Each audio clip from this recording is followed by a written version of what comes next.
గ్రామ పంచాయతీకి ఓటేస్తే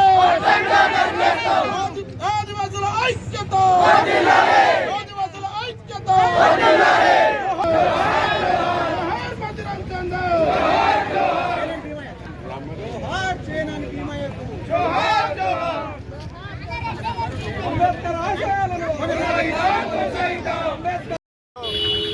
మన అంబేద్కర్ విగ్రహం, మన మధ్య రామచంద్ర గారి విగ్రహం వద్ద నుండి ఇవాళ మార్కెట్లో ఉన్నటువంటి మన అంబేద్కర్ విగ్రహం వద్దకు ఆదివాసీ నాయక్ సేవా సంఘం ఆధ్వర్యంలో ఇవాళ మేము మా యొక్క సాంస్కృతిక సాంప్రదాయాలతోటి ఇక్కడికి ర్యాలీగా వచ్చి మా యొక్క దేవుడు దైవ సమానుడు అయినటువంటి అంబేద్కర్ గారికి, మా యొక్క చట్టాలను రాసినటువంటి అంబేద్కర్ గారికి మేము వినతి పత్రం ఇవ్వడం జరిగింది.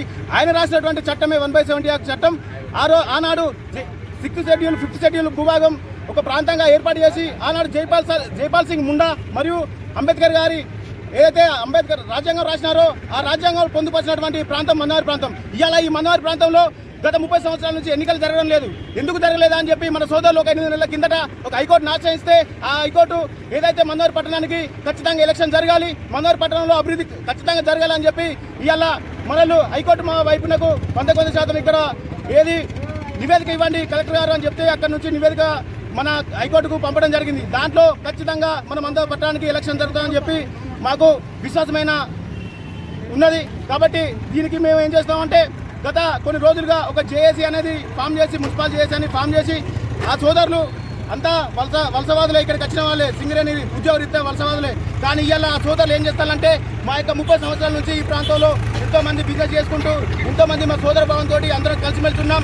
కానీ ఇక్కడ గ్రామ పంచాయతీ ఎన్నికలు జరిగితే మిమ్మల్ని ఇక్కడ తరిమి కొడతారని చెప్పి వాళ్ళని మభ్యపెడుతూ వాళ్ళని తప్పుదో పట్టిస్తూ వీళ్ళందరినీ ఐక్యత చేసి ఖచ్చితంగా ఇక్కడ మున్సిపల్ ఎలక్షన్ జరగాలని చెప్పి దాన్ని ఆపే విధంగా ప్రయత్నాలు చేస్తాను.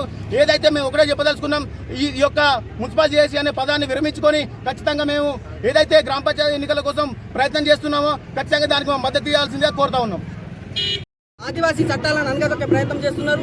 మరి ఆదివాసీ ప్రాంతాల్లో 107 చట్టం ఉంటుంది. 107 చట్టం అదే బీసా చట్టం ప్రకారంగా ఇక్కడ ఏదైతే ఆదివాసులు కోరుకుంటారో అదే పాలక వర్గం అనేది నడవాలి. కానీ ఇక్కడ ఎలక్షన్ నిర్వహించకుండా మరి ప్రభుత్వాలు మున్సిపాలిటీ దిశగా అడుగులు వేస్తున్నాం. దీన్ని తీవ్రంగా తుడుము దగ్గర నుంచి మేము ఖండిస్తున్నాం. ఖచ్చితంగా ఇక్కడ గ్రామ పంచాయతీ అనేది ఉండాలి, గ్రామ పంచాయతీ కొనసాగించాలి. ఇక్కడ ఆదివాసులు ఇంకా అభివృద్ధి చెందే విధంగా మరి మున్సిపాలిటీ అనేకమైన ట్యాక్సులు అనేటివి ఉంటాయి. మరి ఆదివాసులకు రక్షణగా ఉండవలసిన ప్రభుత్వాలు ఈరోజు ఆదివాసులను అనుకోదక్కే ప్రయత్నం చేస్తున్నాయి. మేము ఒక్కటే డిమాండ్ చేస్తున్నాం, ఖచ్చితంగా ఏదైతే మందమరిలో ఉన్నదో తక్షణమే గ్రామ పంచాయతీ ఏర్పాటు చేసి ఇక్కడ ఎలక్షన్ నిర్వహించాలి. ఎందుకు ఎలక్షన్ నిర్వహించడం లేదు? ఇదే విధంగా అక్కడ గూడెంలో కూడా ఇదే విధంగా జరుగుతున్నది. ఈరోజు ఆదివాసీ చట్టాన్ని కాపాడుతున్న అధికారులు ప్రభుత్వాలకు తొత్తులుగా మారుతున్నారు. ఏదైతే 107 చట్టం ఉంది, ఇక్కడ గిరిజనేతలు ఉండడానికి లేదు, అదేవిధంగా డబల్ అంతస్తులు కట్టడానికి లేదు. కానీ అడ్డదాడిన ప్రభుత్వాలు వాళ్ళకు పర్మిషన్ ఇస్తున్నది. దీన్ని వెంటనే విరమించుకోవాలి. ఖచ్చితంగా ఇక్కడ గ్రామ పంచాయతీ ఏర్పాటు చేసి గ్రామ పంచాయతీ ఎలక్షన్ అనేవి నిర్వహించలేసి మేము తుడుందెబ్బ నుంచి డిమాండ్ చేస్తున్నాం. లేని పక్షాల తుడుందెబ్బ ఆధ్వర్యంలో నాయకపాడు సేవా సంఘం సమితితో కలిసి దేనికైనా మేము సిద్ధంగా ఉంటామనేసి ఈ ప్రభుత్వాలకు తెలియజేస్తున్నాం. జై ఆదివాసీ. ఏదైతే 5th షెడ్యూల్ ఏరియాలో భూభాగమైనటువంటి మందమరి ప్రాంతాన్ని కొన్ని సంవత్సరాల క్రితం మున్సిపాలిటీ పేరున ఈ యొక్క ఆదివాసీలకు అన్యాయం చేసే ప్రక్రియ మొదలైంది. 32 సంవత్సరాల క్రితం ఏదైతే మున్సిపాలిటీని ప్రకటించిండ్రో ఇది అనధికారిక ప్రకటన, దీనికి చట్టబద్ధత లేదు. కానీ రాజ్యాంగంలో పొందుపరిచినటువంటి మందమరికి చుట్టుప్రక్కల ఉన్నటువంటి ఈ భూభాగానికి రాజ్యాంగంలోనే ఒక హక్కు ఉంది. అదే హక్కు ఈ యొక్క గ్రామ పంచాయతీ. ఈ గ్రామ పంచాయతీని కొనసాగించే తరుణంలో ఏదైతే బయటి నుండి ఇక్కడికి వచ్చినట్టు వ్యక్తులు సింగరేణి పరంగా ఏదైతే లేకపోతే ఇంకో విధంగా కూడా వచ్చిన వ్యక్తులు కూడా మాకు ఇక్కడ ఆ జనాభాను చూపిస్తూ మున్సిపాలిటీని కేటాయించడం తప్పు. ఇది రాజ్యాంగ విరుద్ధం. ఈ రాజ్యాంగ విరుద్ధమైనటువంటి అంశాన్ని ఏదైతే ప్రభుత్వాలన్నాయో వెనక్కి తీసుకోవాలి. ఏదైతే జేఏసీ పేరుతోటి ఇక్కడ ఒక కుట్ర జరుగుతూ ఉన్నది, ఏదైతే గవర్నర్ గారికి ఇచ్చిన రిప్రజెంటేషన్ అది తప్పు.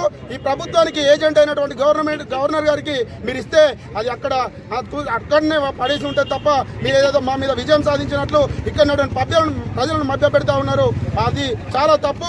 ఎందుకంటున్నామంటే జేఏసీ నేతలారా, మీకు ఏమైనా రాజ్యాంగం మీద ఒక అవగాహన ఉంటే, మీకు ఏమైనా రాజ్యాంగం మీద ఏమైనా ఆలోచన ఉంటే ఆ రాజ్యాంగం ప్రకారం ఏదైతే ఉందో ఆ విధానాన్ని కొనసాగించాలి తప్ప కానీ రాజ్యాంగ వ్యతిరేకంగా మీరు ఎవరైతే పోరాటం చేసే ప్రయత్నం చేస్తా ఉన్నారో తీసుకోకపోతే రాబోయే కాలంలో ఈ యొక్క జేఏసీ నాయకులకు తగిన బుద్ధి చెప్తాం. ఈ యొక్క ఆదివాసీ సంఘాలు, ఆదివాసీ చట్టాలు, ప్రజా సంఘాలు, అలాగే ఆదివాసీ హక్కుల కోసం మందమరి పాలకవర్గం లేక గత 32 సంవత్సరాలు అవుతుంది. ఈ యొక్క మందమరిలో 1993లో గ్రామ పంచాయతీ ఎలక్షన్ ఆగిపోయి మున్సిపాలిటీగా దీన్ని కేటాయించడం జరిగింది. అప్పటి నుంచి ఇప్పటికి కూడా ఏజెన్సీ హక్కులను కాలరాస్తూ మున్సిపాలిటీగా పాలకవర్గాన్ని కొనసాగిస్తూ ఉన్నారు. ఆ యొక్క 32 సంవత్సరాల నుంచి కూడా ఎలక్షన్ లేకుండా పోతా ఉంది. ఈ యొక్క మందమరికి మళ్ళీ పాలకవర్గం రావాలి, గ్రామ పంచాయతీ మా ధ్యేయంగా ముందుకు రావడం జరుగుతుంది. ఈ యొక్క మందమరిలో వీసా చట్టాన్ని కరెక్ట్గా అమలు చేసినట్లయితే ఈ యొక్క మందమరికి దాని యొక్క హక్కులని కలరాయకుండా మనకు గ్రామ పంచాయతీ మాత్రమే రావాలని ఒక రాజ్యాంగంలోనే ఒక నిబంధన ఉంది. ఈ యొక్క నిబంధనని కలరాసే విధంగా ఈ యొక్క మందమరిలో ఈరోజు ఏజెన్సీ చట్టానికి విరుద్ధంగా మున్సిపాలిటీని పాలకవర్గాన్ని తీసుకువచ్చే ప్రయత్నాలు కొందరు చేస్తూ ఉన్నారు. ఈ యొక్క మందమరిలో మా ఆదివాసులు అందరం కూడా ఐక్యమై ఈరోజు మందమరికి గ్రామ పంచాయతీ రావాలి, గ్రామ పంచాయతీ మా ధ్యేయంగా మధ్యరామచంద్ర గారి ఆశయాల మేరకు ఈరోజు భారీ ఎత్తున మేము గ్రామ పంచాయతీ మద్దతుగా ర్యాలీ తీయడం జరిగింది. ఈ యొక్క ర్యాలీని ముందు తీసుకొని ఇదే కాదు ఇంకెన్ని రోజులకు ఎంత దూరం వెళ్ళినా మేము గ్రామ పంచాయతీ సాధించే వరకు పోరాడుతూనే ఉంటాం. ఈ గ్రామ పంచాయతీ వచ్చే వరకు మా ఆదివాసులు అందరం కూడా ఏకమై గ్రామ పంచాయతీ మాత్రమే తీసుకొస్తామని ఈ యొక్క మీ అందరికీ కూడా నేను విన్నవించుకుంటాను.